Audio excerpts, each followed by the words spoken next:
KFAN.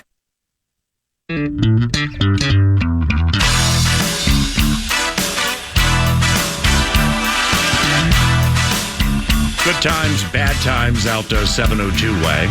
Welcome back to the 9 to noon radio show from a good time standpoint.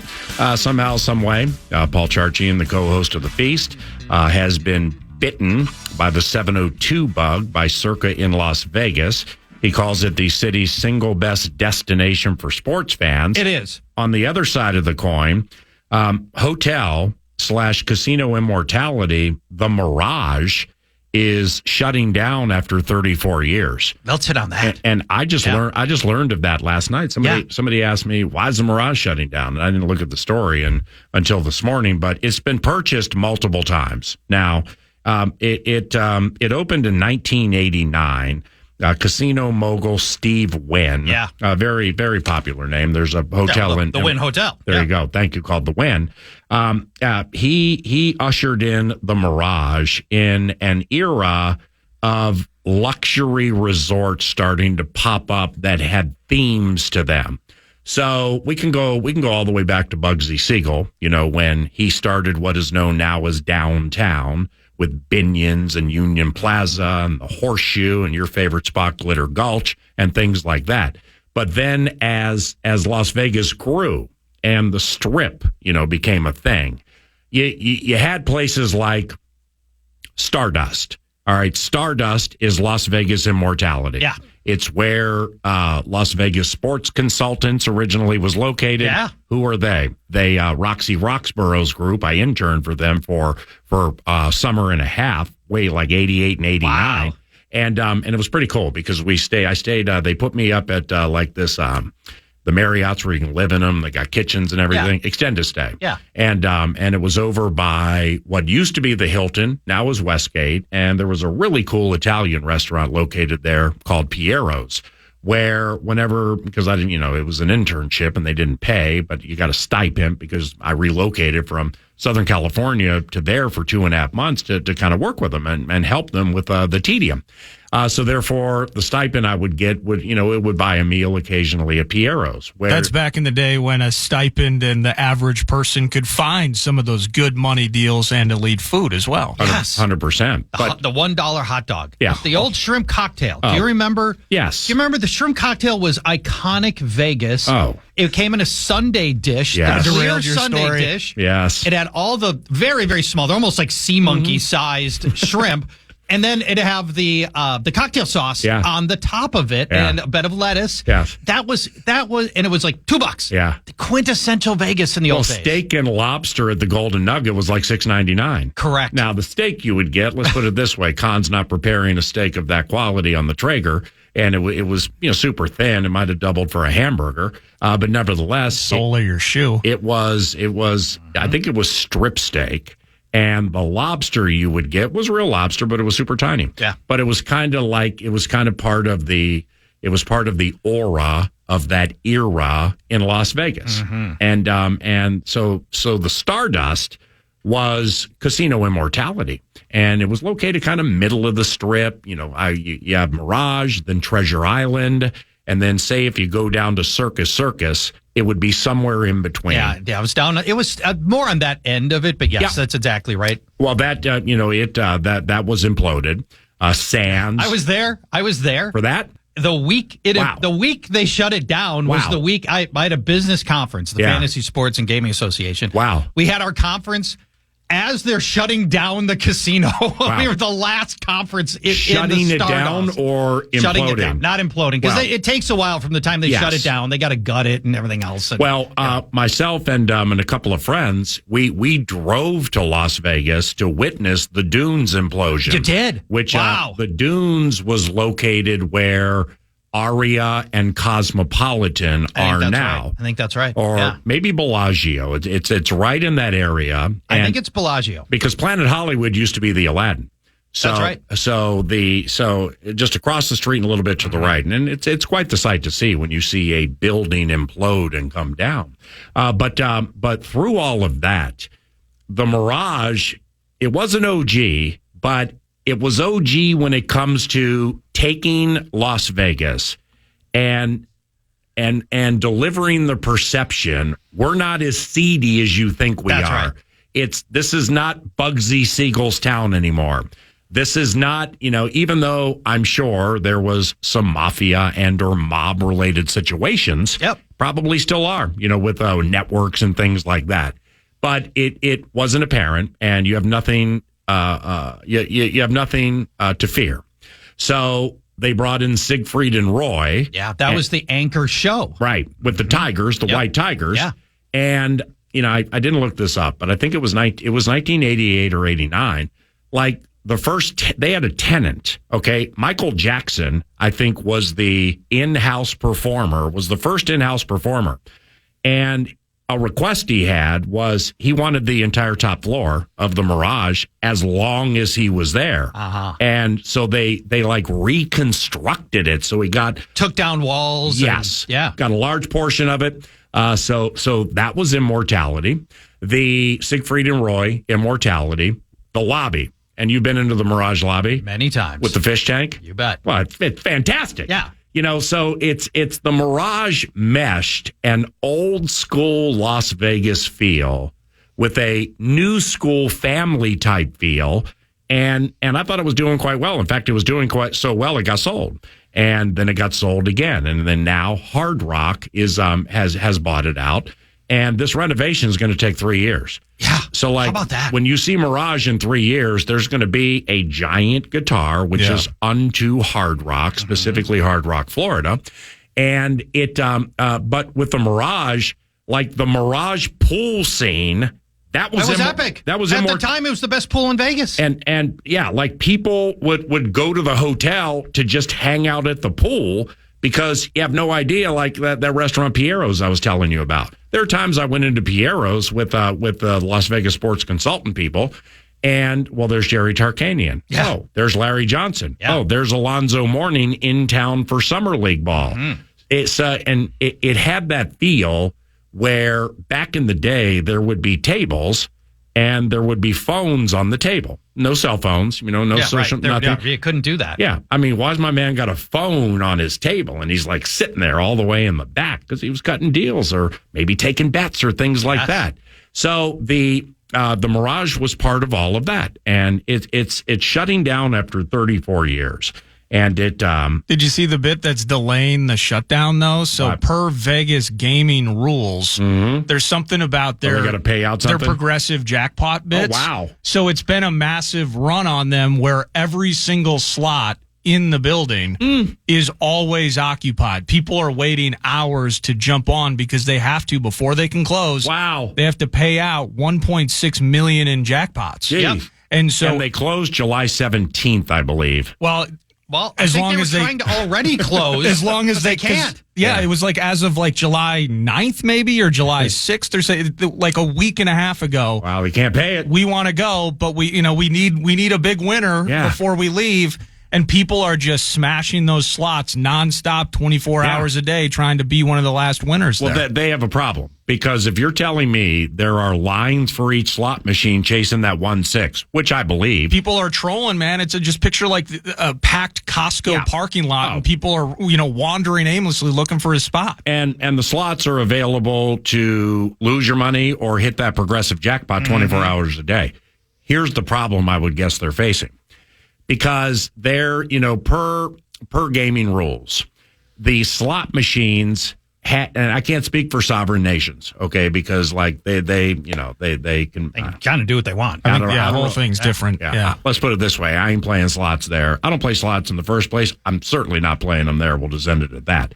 But nevertheless, there's a certain payback level legally required. You have to hit. Yep. Say it's $98.60 for every 100 that goes in. Right. We will pay back over the course of X amount of hours, days, or whatever. And that's across all the machines. Yes. So one machine could be at 102% and one could be at 89%. Oh, really? Yeah. Oh, I didn't know that. Yes. So it's collective of the totality of machines. Okay. That's but right. Here's the deal if the con is 10th in line for $1 machine, and it's sitting there with a major at 65,000 and a mini jackpot at 3,500.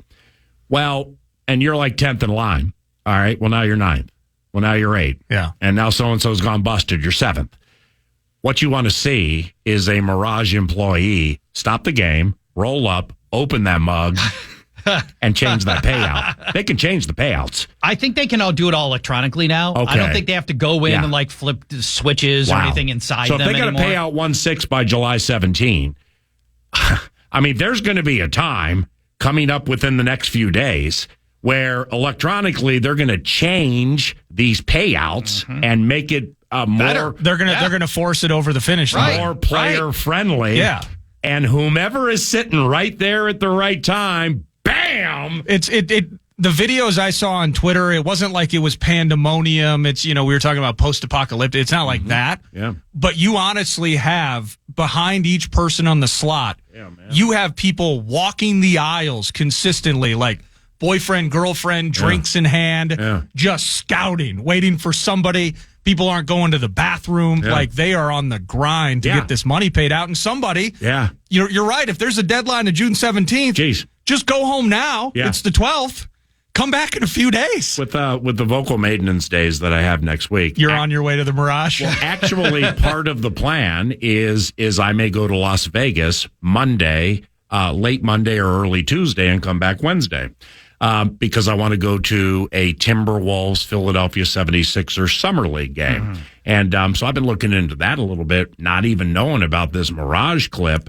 I'm telling you, if I'm there for 24 hours... Can I send you with 100? I'm in that line. All right. I'm in that line. I'm in that line, man. And I'm in that line with a dime in my pocket. Oh, hell yeah. I'm taking a swing. Because who knows? And I'm bringing my Social Security card. Let's go. I found it. Oh, I'm gonna take both of those Tigers down in one swing. Siegfried and Roy dead. The bad thing about the Mirage. Wow, the Mirage, man, is just so beautiful. It was, and I just love that place. Tip of the hat to my dad, who dragged me out there when What's up, Sam? When I was 21. I shouldn't say drag. He took me out when I was 21. Yeah. As soon as I was eligible to go out there, and that's right when the Mirage was opening, before it had opened. So I got to see old Vegas. Yeah. The Hacienda, El Rancho, when it really was seedy, and the Mirage changed everything. And do you remember there was that long, 10, 15-year period where they thought they needed to build family attractions? Yeah. Now we're stuck with Excalibur. Yeah. Luxor. Circus. I have respect for Circus. All right, that predated all of it. That place is a dump. I don't know if you've ever been in. I've been many That place times. sucks. Yes. And still there. It was terrible when I was a teen. Yes. When it popped up, like, hey, Circus, see what kind of games I got and everything. Excalibur, that place is a dump. It is a dump. Tropicana, I don't know if Tropicana's there anymore. No, they've emptied it. They're putting up something else. But they had pool immortality. That was did for a while. That was pool immortality. Yep. Man, how about this? Remember when Mandalay Bay popped up and was the cat's That was ass? huge. Yeah. Right. Well, I think they still have a high-end pool. but it's old school now. Like Mandalay Bay is old school. Yeah, it's 25 years old now. But you know what? I mean, this is not the oldest property in Las Vegas. Not but close. The OG of all OGs ever to OG is Caesars. I mean, we can Caesars, like when you look at Caesars Palace, say from Planet Hollywood or, what is now that corner place. It's not called Vox. It used to be Barbary Coast. Oh, yeah. Not Aria. No, it's, this one short word right next to the Flamingo. Yes. Props to the Flamingo because it's lasted and stood the test of time. But if you look across It's somebody's name. Yes. If you look across, it used to be Barbary Coast, It did. which had the best restaurant, the most well-respected restaurant in all of Las Vegas, and nobody knew about it because it was that exclusive. It was you had to take a secret elevator to get to it. I had the privilege to go there one time. I did not know about this. It's called Michael's. Okay. And it moved to South Point. Oh. Okay, so when Barbary Coast closed, it Michael's, I think it's still at South Point. And I'd been to Michael's one time, but Mitch and Paulie from Veasan, they were the ones that kind of told me the story about, why Michael's went to South Point and stuff like that. But with Caesars, there's been so many additions and expansions, and it's such a beautiful property, and the pool situation is elite. The cabanas, they just put a lot of money and time into their pool scene. Because obviously, most of the year, a lot of people want to be by the pool when they go to the 702. Mm-hmm. But when it was just a single property and it had garden rooms, so you remember the pools, like the pools right by the valet, and then they had these little garden rooms off to the side. Well, Caesar's Palace became immortality in the 70s. Why? Evel Knievel jumping over the fountains in front of Caesar's. Triggered me to request my mom for Christmas to give me that Evel Knievel thing. I had that. You wind it up. You crank it up, and it goes flying down across the street. Yeah. Do you remember when my man actually thought he could jump the Grand Canyon? He had to know he was not going to come close. Right. And if you've been to he crashed into the side of it. If you've been to the Grand Canyon, looking at the other side, it's you're thunderstruck at how far this is. He was going to jump a motorcycle. Right. He made it like 6% of the way. Yeah. It's not even close.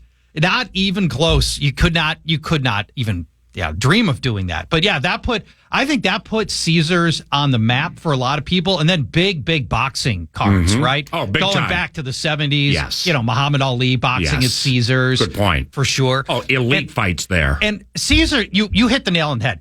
Caesars is the one old school property that has maintained its status as an elite go-to place because they've just continued to pour money into it. Right. And it's got the perfect location. But they've kept the infrastructure like by the lobby. They've kept, now I'm sure that, they've redone the ceiling. Okay. And maybe they've, I don't know. I don't know what they've done, but there are still spots in Caesars where the ceiling is like 8-9 feet high. Very Binions-like, yes. Where it's like, damn, man. I mean, this is like how it used to be. It did. Man, as a non-smoker in the old days going to Vegas, you got murdered. You were attacking every time you sat down to craps. You pounded 2 new nails into your coffin just sitting there. Hey, you might as well throw those clothes out. Right. You can't get that stink off you. Or buy some Febreze. You needed some. Right. That was, But if you go to some of those old, you'd still see it, especially downtown. You go to the California, you go to the Union Plaza. Yeah. Or you go to Binions, what formerly known as Horseshoe. The ceilings are, all those old ceilings are still there, and they're like 8 feet high. Now, on the other side of it, and RIP Mirage in Las Vegas, it is hotel and gaming immortality. It's closing after 34 years, and it closes, next week, like early next week. And then there's going to be a 3-year renovation, and Hard Rock is going to take over. So RIP Mirage, Las Vegas Immortality, and bonjour to something called Circa. If you have not been to Circa, stick around because Paul Charchian has some things to share. And that Las Vegas conversation has triggered people to think about money and cash and opportunities to win. Thus, we offer this. The Fan and BigDeck.com want to give you a chance to put $1,000 in your hand with the National Cash Contest. Go to KFAN.com and enter the keyword check. The keyword is check at KFAN.com. Might win $1,000.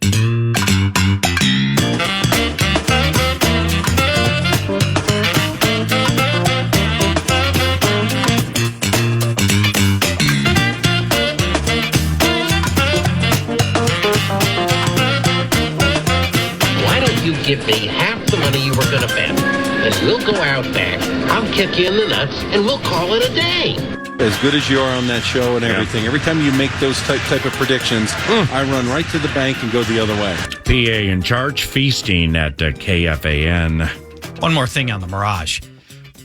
You mentioned Siegfried and Roy, Michael Jackson. They've had epic shows. But the shows before the Mirage hit Las Vegas, Paul, they were all of one of two types. Yeah. It was either the crooners, right?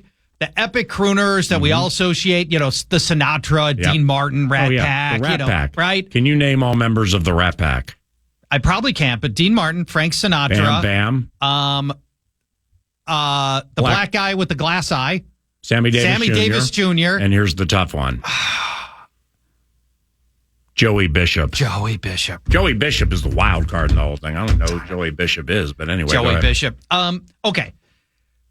And then so you had the crooners, and then the other ones were the dancers, right? The line dancers with the big headdresses, the showgirls, right? Yep. The showgirls. So that's basically all you had. And back then, by the way, to get in, and I went to one of those kinds of shows. Wow. This was back in the day, Paul, and you'll remember this because you and I are about the same age. Yeah.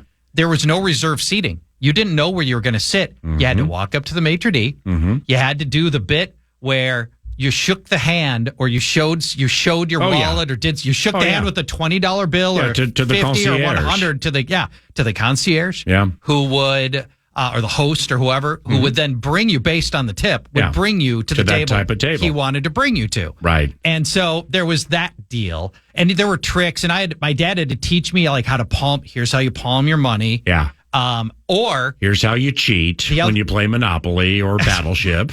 Or good job, Sam. The other thing you could do was you'd have your tickets wrapped in like a $100 bill, and so when you went to get the tickets, you'd give him the tickets. You clearly had the $100 bill there, which we call that greasing, which implied to the host that you were going to give him the $100. Yeah, right. So there are a couple of ways you could do it, but then of course it's all reserved seating now, and you pick your seats out just like everywhere else. But those days are gone, and the Mirage ushered in things like Cirque du Soleil, which is, it's staggering. Great point. Shortly after Mirage, Treasure Island went up.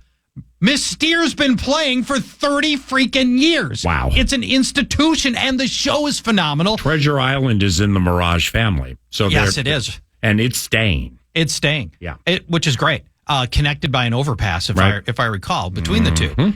And it has spun off all the other Cirque shows, of which over time there's been like 10, 12 others. Really? But Mystere and which came second, have been, they've been there. They're now, 20 plus years. So anyway, we got way better, way cooler shows. And that all started at the Mirage, Siegfried and Roy, reserved seating, the spectacle of seeing the Tigers, and the whole bit. So, yes.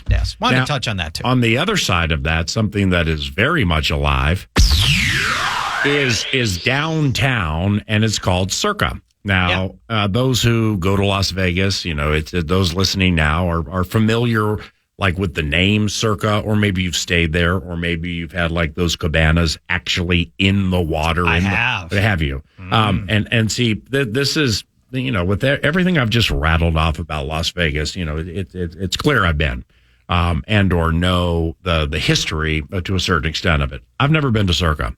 And I've been invited to Circa by Paulie. Yep. The timing just never worked out. It's awesome, man. And is it really? Oh, yeah. You need to make it happen. Okay. And all you hear about the voluminous nature of the seating and the accommodations and everything for the sports book. And then like the pool with the big TVs and the in-pool cabanas. That's like, are the rooms nice? Is it like a nice hotel that way? Because with all due respect, Golden Nugget is decent. It's priced very fairly. Those who stay downtown, generally speaking, are on a Las Vegas related budget. Yeah. Because the rooms there just are not expensive, and the food options down there, some of them aren't great, but they're not expensive. You can play dice at like Binion's Horseshoe with a $5 or $10 minimum, which is hard to find in Las Vegas, and get 10 times odds. So here's Birchie with a $10 pass bet, out tumbles a 4, and you have $100 odds. So if that 4 hits, you get $200 on your odds, and you get your $10 on the front line. So downtown is Vegas immortality. It's Bugsy Siegel immortality. Circa's part of it now. What do you like so much? Well, okay, so 2 parts. First, the strip casinos increasingly suck. They are too expensive. Hotel rooms are expensive. All the games have now, the odds on the games are way worse. We've thrown 0 on the roulette tables. It was already a bad deal. 000. It was already a bad deal. Now so you're saying it was a green 0. Green 0. Then it went to and then double they 0. added a double 0. Like when? I know it's there, but I thought it always was there. No, they've added Roulette's a new loser game. It is. It was already a loser game. They've somehow made it worse. Blackjack doesn't pay as much as it used to. I mean, and when I say loser game, if you enjoy odds. it, great. From an odd standpoint, or, like, hey, blacks come up 16 consecutive times. I'm emptying the ATM on red because it just has to be the next one to come up. Comps are way down, way harder to earn any comp that means anything to anybody. Wow. You have to pay to park on the strip. Mm-hmm. And the sports books. I mean, try to find a sports book that isn't just an afterthought sitting in a corner of Caesars, Mirage, Mandalay Bay. I love the Caesars book. The Caesars book it's one of the best. Yep. Most of them room right next to it. Most of them have seating for a couple hundred people, tops, and many times you have to pay for a seat if it's or know somebody, if it's going to like football game day, 100%. Whatever. How much of that do you think is related to the idea that a few massive organizations own so many of those properties, though? Because it's not, you see each of these beautiful, unique buildings on the strip, and each of them have their own personalities. While the Caesars properties alone make up what? Maybe half the strip. Yeah. So you're going in there, and it's got its own vibe, but in the end, all that cash is funneling into the same system. So therefore, when it comes to comps, when it comes to odds, when it comes to marketing to get people into those buildings, I don't think they're on as much of a chase as they were in years past. 100%. Right. It's not a free market situation. It's very much just a handful of it's not. Let's not make it sound like it's a complete monopoly. I mean, because there are a lot of hotels on the Strip. Caesars is in the Harrah's family. So you have Caesars, Bally's, Harrah's, Paris, and Planet Hollywood. Well, that's it. That's 5. Well, that's 5 hotels. Well, okay, but that's not even 10%. Sands owns multiple. Yeah, but that's not even 10% of all the hotels on the Strip. Oh, it's way more than that. There's like you don't think there are 50 hotels? Oh God, no. Wow. There's not 50 on the street. You've been to Vegas a million times. From South Point up to what used to be Las Vegas. Well, if you're going to throw in Sam's Town and all the stuff outside, I'm talking on the Strip. Yeah, those are hotel casinos. On the Strip, Caesars owns 5 of the 10 or 12 on the Strip. Of the big daddies. Yeah. On the Strip. Mm-hmm. Anyway, so I was already interested in getting off the Strip. Circa rules. Clearly, they're not interested in regularly heeled people. They want to find people that are going to throw down massive amounts of money and not care if they win or lose. The Strip or Circa? Strip. Yeah. So I was already interested in Circa. We've got Mitch and Paulie that broadcast out of Circa. Yep. I know it's new. Derek Stevens is the owner. He basically built a casino around the front premise was sports betting. I want to make a sports betting destination. That's what's going to make Circa different. So inside, you have an absolutely massive sports book. It's bigger than the casino floor.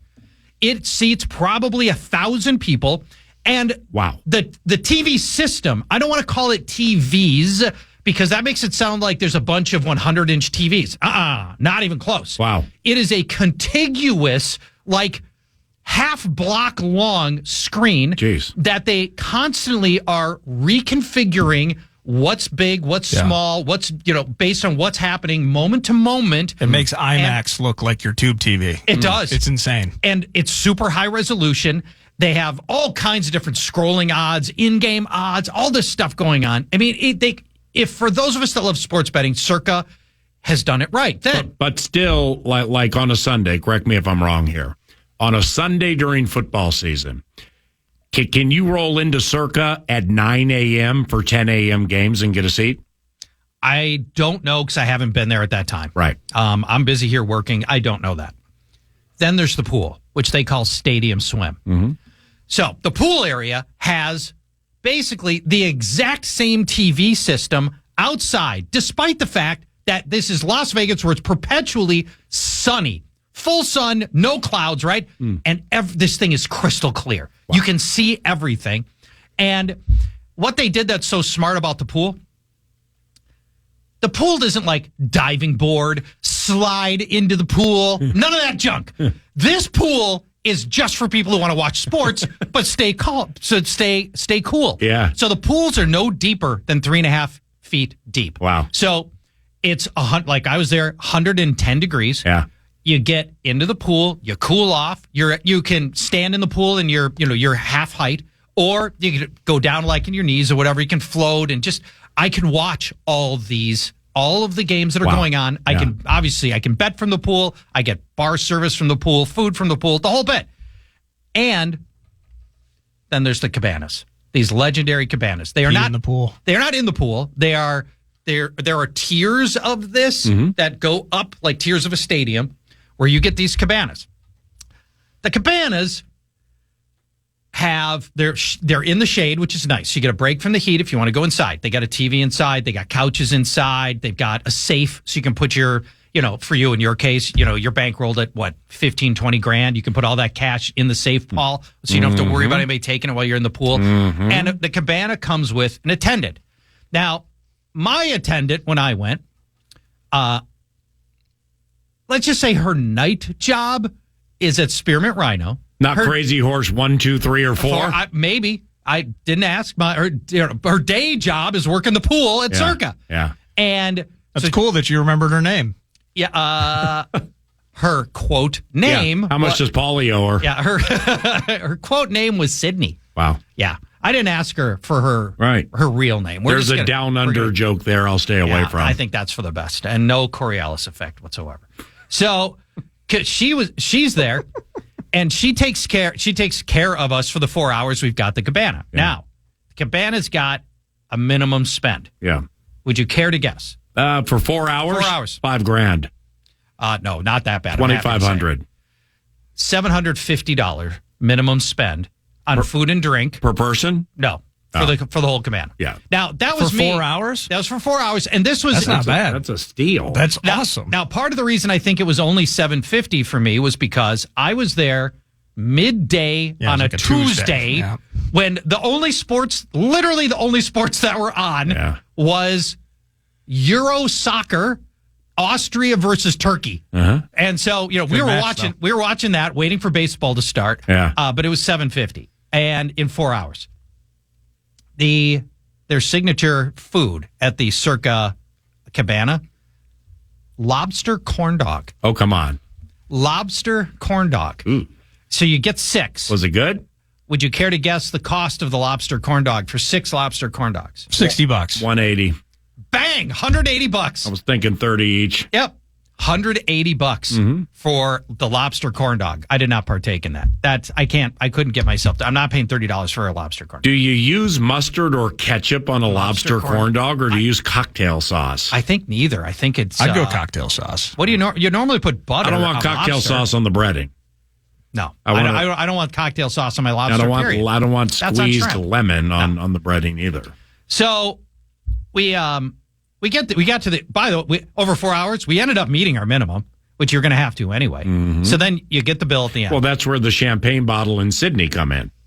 Well, that's right. If you got to meet. That's right. Exactly. The champagne service. By the way, if you wanted bottle service, you were going to hit the minimum right there. Yeah. Like, if you want bottle service, your minimum's done. You can just, factor that in. So the pricing of those things is not unlike anything else.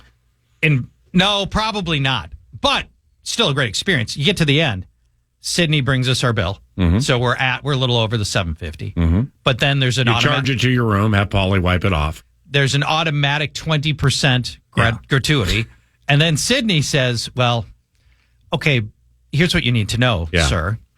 That 20% covers everybody who works the pool. Yeah. It's the cooks, it's the bus boys, it's the people cleaning, it's the whole thing. If you would like to tip us directly, allow me to give you 2 more lines on your bill." Where you can tip me, and then there was also like a runner who was bringing us food. So just give me $800. I'll take $200 now. You got $600 credit for when you get to the Rhino tonight at 10 o'clock. That was about how it worked. I asked her at one point because she had worked there since they had opened at the pool. Yeah. So I was like, you've seen some pretty crazy stuff in these cabanas, right? She said, yeah. One time, walked into the cabana. They were professionally filming adult content in the cabana. Wow. That takes out some on guts. That takes some guts. The key for me with the Circa is we're hopelessly late on the clock is taking it back to the gambling, talking about those odds, Charch. Yeah.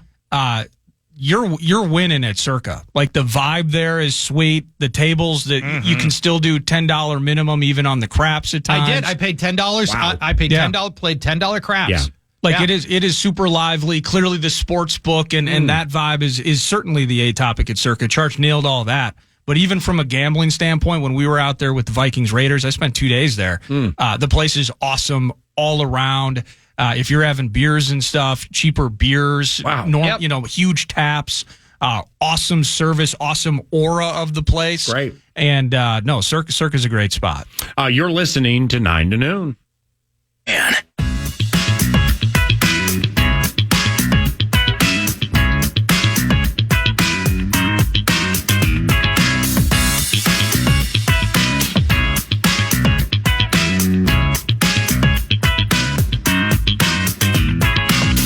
Welcome back to the feast. I want to mention Scott Fish Bowl Minneapolis happening on Sunday, 2 o'clock at Tom's Watch Bar downtown. Downtown's going to be packed for the Lynx game. And the Scott Fish Bowl, if you don't know, is become the biggest charity event in fantasy football. There are online drafts that happen that give a lot of money to charity, but there are also in-person drafts in all major cities. Ours is here this Sunday, 2 o'clock. You can come down, be a part of the fun, watch people draft. You may be able to partake in drafts as well, and it costs you nothing. Just come down to Tom's Watch Bar, Sunday, 2 o'clock. Scott Fishbowl. Of course, Scott is a co-host on Fantasy Football Weekly. He is not this week's co-host on Fantasy Football Weekly, but he is obviously a longtime co-host of Fantasy Football Weekly. We love Scott. We love the Scott Fishbowl, and you can be a part of it Sunday, 2 o'clock. Tom's Watch Bar downtown. And for snacks, outside of what Tom serves, my sources tell me that you are picking up a few boxes of that new Special K pumpkin spice. I always love that one. And bringing it for you're going to put it in bowls and for snacks. Is that accurate? That is not accurate. I'm a pumpkin spice hater, denier. And, one time not that long ago, pumpkin spice season started roughly November 1, and it ran to Thanksgiving. Mm-hmm. And that was it. Mm-hmm. You're like, okay, I could put up with this for 3 or 4 weeks, and, it would run its course. But then it backed its way into October. Yeah. And then it backed its way into September. And now my Twitter followers have adroitly alerted me it's July, and we've got pumpkin spice cereal hitting the marketplace for a limited time on the box. A limited time is half the freaking year.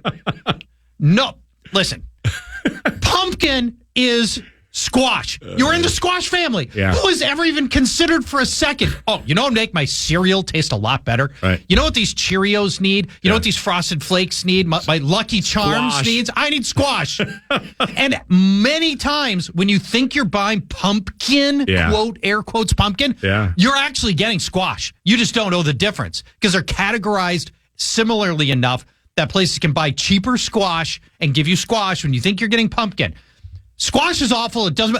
Does anybody ever go God, I could use some squash. Well, squash is elite if you do it the right way. No, if it was, people have it all the time, Paul. People don't. They have it at most one time a year. Mm-hmm. That's it. If it were a great food that people loved, people eat squash all the time. Have you ever eaten artichokes? Yes. Like steamed artichokes and those. I mean, that's like something that I like. Yeah, like with mayonnaise or something. That's something that I like. Right. Artichoke with mayonnaise? I've never heard of that. Just dip it in there and then just pull it out. But that's kind of like squash. I've done it once every 5 years. The artichoke, a lot of times, it's got a lot of butter on it. Mm-hmm. And that's the whole thing with the squash. How do I make the squash? How do I basically mask the flavor of the squash? Well, here's what we're going to do. Cinnamon. That's right. I'm going to put tons of butter, cinnamon, and brown sugar on it. Yeah, right. I can put brown sugar, cinnamon, and butter on anything and make it taste good. Right. Even squash. The history of fantasy sports will be analyzed around the corner with author Larry Schechter joining the feast into the final hour. It's KFAN.